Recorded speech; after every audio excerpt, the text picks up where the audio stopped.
രാജ്യം നേരിടുന്ന ഏറ്റവും വലിയ പ്രശ്നം, സാമ്പത്തിക പ്രശ്നത്തിന്റെ അടിയാധാരം എന്നുള്ളത് തൊഴിലില്ലായ്മയാണ്. ജനങ്ങൾക്ക് തൊഴിലില്ല, ജോലിയില്ല. അങ്ങനെ ജോലിയില്ലാതെ കഴിയുന്ന സമൂഹത്തിന് തൊഴിൽ കൊടുക്കുക എന്നുള്ളത് വലിയ പുണ്യമാണ്. അത്തരത്തിൽ തൊഴിൽ കൊടുക്കാനുള്ള ഒരു സാഹചര്യം നമ്മൾ ഉണ്ടാക്കിയെടുക്കണം. ഇനി തൊഴിൽ കൊടുക്കുന്ന ആൾക്കാർക്ക് പിന്തുണ കൊടുക്കാൻ നമ്മളെ കൊണ്ട് കഴിയണം. ഒരുപാട് പേര് തൊഴിൽ ദാതാക്കളുണ്ട് ഇവിടെ. ചെറുകിട സംരംഭങ്ങളാണ് ഏറ്റവും കൂടുതൽ തൊഴിൽ കൊടുക്കുന്ന നമ്മുടെ നാട്ടിൽ. നമ്മൾ നോക്കുക, ഇവിടെ ഏറ്റവും കൂടുതൽ വ്യാപാര രംഗത്ത് ഒരുപാട് തൊഴിൽ നമുക്ക് കാണാൻ കഴിയും. വ്യാപാര രംഗത്ത് ഒരുപാട് തൊഴിൽ കൊടുക്കുന്ന ആൾക്കാരാണ്. സ്വയം ഒരു തൊഴിൽ കണ്ടെത്തുകയും മറ്റുള്ള ഒരുപാട് പേർക്ക് ചെറിയ ശമ്പളമാണെങ്കിൽ പോലും തൊഴിൽ കൊടുക്കുകയും ചെയ്യുന്ന ഒരു മേഖലയാണ് വ്യാപാര മേഖല. പക്ഷെ നമ്മൾ അതിനെ പാടെ കൈയൊഴിഞ്ഞ് കളഞ്ഞു എന്നുള്ളത് നമ്മുടെ ഒരു സാമൂഹിക രംഗത്ത് സാമ്പത്തികമായി നമ്മളെല്ലാവരും പിന്നോട്ടടിക്കാനും ഒരു വലിയൊരു സംഘം ആൾക്കാരുടെ ഭക്ഷണ മേഖല, അവരുടെ ഉപജീവന മേഖലയെ തകർക്കാനും വലിയ തോതിൽ കാരണമായിട്ടുണ്ട്. നമ്മൾ ഗൗരവത്തോടെ മനസ്സിലാക്കുക. നമ്മൾ എന്ത് ചെയ്യുക, ഇപ്പോൾ വലിയ നിലയിൽ എല്ലാവരും ഓൺലൈൻ പ്ലാറ്റ്ഫോം വഴിയാണ് പർച്ചേസ് ചെയ്യുക. ഉപ്പൂട്ട് കർപ്പൂരം വഴിയും ഓൺലൈൻ വഴി മാറ്റുന്ന ഒരു സാഹചര്യം ഉണ്ടായാൽ ഇവിടെ വ്യാപാരികൾ എങ്ങനെ ജീവിക്കും? അവരെ ആശ്രയിച്ചിരിക്കുന്ന തൊഴിലാളികൾ എങ്ങനെ ജീവിക്കും? നമുക്ക് സാമൂഹ്യ ബാധ്യതയില്ലേ?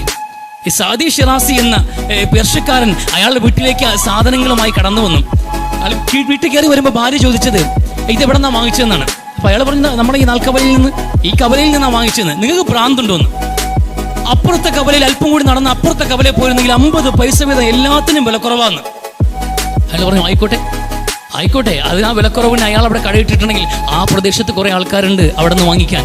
ഇത് നമ്മളെയൊക്കെ കണ്ടിട്ടല്ലേ ഇയാൾ ഇവിടെ ഒരു കട തുടങ്ങിയത്. നമ്മൾ വാങ്ങിച്ചില്ലെങ്കിൽ പിന്നെ ആരാ വാങ്ങിക്കുക? നമുക്ക് ജീവിക്കാൻ ഇതൊക്കെ ആവശ്യമാണ്. നമ്മൾ ജീവിക്കുമ്പോൾ ഒരാൾ കൂടി ജീവിക്കട്ടെ എന്ന്, മറ്റുള്ളവരെ ജീവിപ്പിച്ച് ജീവിക്കുക എന്ന ഒരു മഹത്തായ ഒരു സന്ദേശമാണ് സാദി ഷിറാസി ഈ ലഘുകഥ ഭൂസ്ഥാങ്കതകൾ ഉൾപ്പെടുത്തുമ്പോൾ അദ്ദേഹം ഉദ്ദേശിക്കുന്നത്. നമ്മൾ ജീവിക്കണം, ഇവിടെ നമുക്ക് ജീവിക്കാൻ ആവശ്യമുള്ളത് ആവശ്യമാണ്. അതൊക്കെ വാങ്ങിക്കണം. നമുക്ക് വസ്ത്രം വേണം, നമുക്ക് ഭക്ഷണം വേണം. ഇതൊക്കെ നമ്മുടെ നാട്ടിലെ നമ്മുടെ സമീപത്ത് കട നടത്തുന്നവരെ എന്ന് വായിക്കുമ്പോൾ അയാൾക്കൊരു ജീവിതമാകും, അയാൾക്കും ഒരു ജീവിതമാകും. അതൊരു സഹായമാണല്ലോ. വെറുതെ കൊടുക്കണ്ട. ഔദാര്യങ്ങൾ കൊടുക്കാനുള്ള മനസ്സ് നമുക്ക് കാണിക്കുന്നുണ്ടല്ലോ. 35 കോടിയും 40 കോടിയും 50 കോടിയൊക്കെ യൂട്യൂബ് വഴി എങ്ങനെ അയച്ചു കൊടുക്കണം നമ്മൾ, അല്ലെങ്കിൽ നമ്മൾ ഗൂഗിൾ പേ വഴിയൊക്കെ അയച്ചു കൊടുക്കാണ്. നല്ല കാര്യം തന്നെയാണ്. എവിടെയോ കിടക്കുന്നവർക്കൊക്കെ സഹായം ചെയ്യാൻ വലിയ മനസ്സ് കാണിക്കുകയും സ്വന്തം ജംഗ്ഷനിൽ ഒരു കടയും തുറന്നിട്ട് ഔദാര്യം ഒന്നും വേണ്ട, എന്റെ കയ്യിൽ നിന്ന് എന്തെങ്കിലും വാങ്ങിച്ചു പോകൂ, ഞാൻ ജീവിക്കട്ടെ എന്ന ഒരു ധ്വനിയോടെ ഇരിക്കുന്ന കച്ചവടക്കാരെ കണ്ടില്ല എന്ന് നടിച്ചുകൊണ്ട് ഓൺലൈൻ പ്ലാറ്റ്ഫോമുകൾ ആശ്രയിക്കുന്നത് വിടേണ്ട കാര്യമാണ്. നമ്മൾ ഉപേക്ഷിക്കണം. കഴിവിന്റെ പരമാവധി നമ്മുടെ നാട്ടിനെ ആശ്രയിക്കുക. ഒരു കച്ചവടക്കാരന്, എത്ര കച്ചവടക്കാരാണ് കടകൾ പൂട്ടിപ്പോകുന്നത്? എത്ര കച്ചവടക്കാരാണ് ആത്മഹത്യയുടെ വക്കിൽ നിൽക്കുന്നത്? ഓരോ ദിവസവും വന്നിട്ട് ഇവർ കട തുറന്ന് അടച്ചു പോകുമ്പോൾ നമ്മൾ എന്താ കണക്കാക്കുന്നത്? ജംഗ്ഷൻ കാണാൻ വേണ്ടി വന്നതാണെന്നാണ്. ജംഗ്ഷൻ കാണാൻ വന്നതല്ലല്ലോ ആരും. അവർ വന്നത് അവർ വാപ്പയ്ക്കും ഉമ്മയ്ക്കും മരുന്ന് മേടിക്കാൻ വേണ്ടിയാണ്. അവരെ മക്കളുടെ സ്കൂൾ ഫീസ് അടയ്ക്കാൻ വേണ്ടിയിട്ടാണ്, ബസ് ഫീസ് കൊടുക്കാൻ വേണ്ടിയിട്ടാണ്, വീട്ടിലേക്ക് അരിയും സാധനവും വാങ്ങിച്ചുകൊണ്ട് പോകാനാണ്. ഇതിനൊക്കെ വേണ്ടിയ കട തുറക്കുന്നത്. 1 ആയി 2 ആയി 3 ആയി 4 ആയി 5-6 ദിവസമായി കൈനീട്ടം എന്ന് പറയുന്ന പരിപാടി ഉണ്ടല്ലോ. ആദ്യം വീഴുന്ന പെട്ടി വീഴുന്ന പൈസ അങ്ങനെ വാക്കേയില്ല.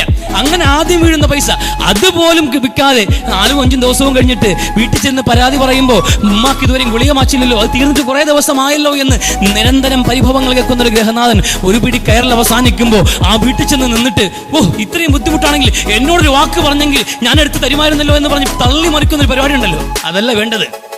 അതല്ല, ഒരുത്തൻ ചത്തൊടുങ്ങിയിട്ട് അവിടെ വന്നിട്ട് വിലാപം പറഞ്ഞിട്ട് ഞാനങ്ങ് സഹായിച്ച് മറിക്കുമായിരുന്നു എന്ന് പറയലല്ല. അവന്റെ കടയിൽ നിന്ന് 1 കിലോ പഴവും 1 നാരങ്ങ വെള്ളവും നിങ്ങൾ വാങ്ങിച്ചിരുന്നെങ്കിൽ അയാൾ പിന്നെയും ജീവിക്കുമായിരുന്നു.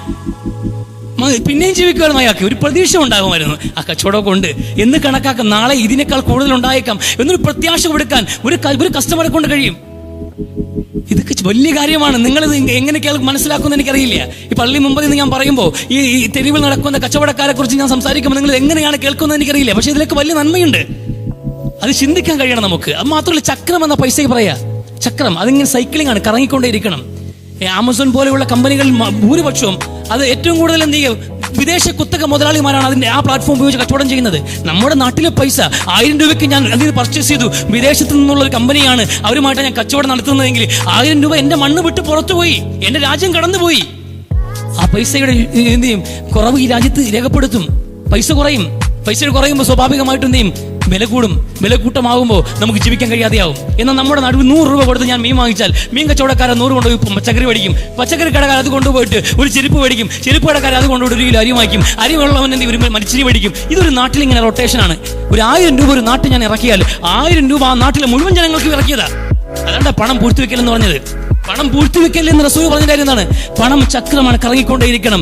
നീ പൈസ പുറത്തിറക്കുമ്പോൾ ഒരുപാട് മനുഷ്യർക്ക് അതിൽ ആശയുണ്ട്, ഒരുപാട് മനുഷ്യർക്ക് അതിൽ ഭക്ഷണമുണ്ട്, ഒരുപാട് മനുഷ്യർക്ക് അതിൽ മരുന്നുണ്ട് എന്ന് ഒരു നാടിന്റെ സമ്പന്നത എന്നുള്ളത് നമ്മൾ ഏറ്റവും പ്രധാനമായിട്ടും ഉൽപാദകരെയും വ്യാപാരികളെയും ആശ്രയിച്ചാണ് ഒരു നാടിന്റെ സമ്പന്നത നിൽക്കുന്നത്. ഒന്നും ഉൽപ്പാദിപ്പിക്കുന്നുമില്ല, സ്വന്തം നാട്ടിൽ കച്ചവടവുമില്ലെങ്കിൽ ഈ മണ്ണ് തരിശു ഭൂമി പോലെ നമ്മൾ ഏറ്റവും കൂടുതൽ ദാരിദ്ര്യത്തിലേക്കും പട്ടിണിയിലേക്കും ഒരു സമൂഹം ഒന്നടങ്കം തള്ളപ്പെടുന്ന സാഹചര്യം ഉണ്ടാകും. കറൻസി ഉണ്ടാവില്ല കയ്യിൽ ആരുടെയും പക്കൽ.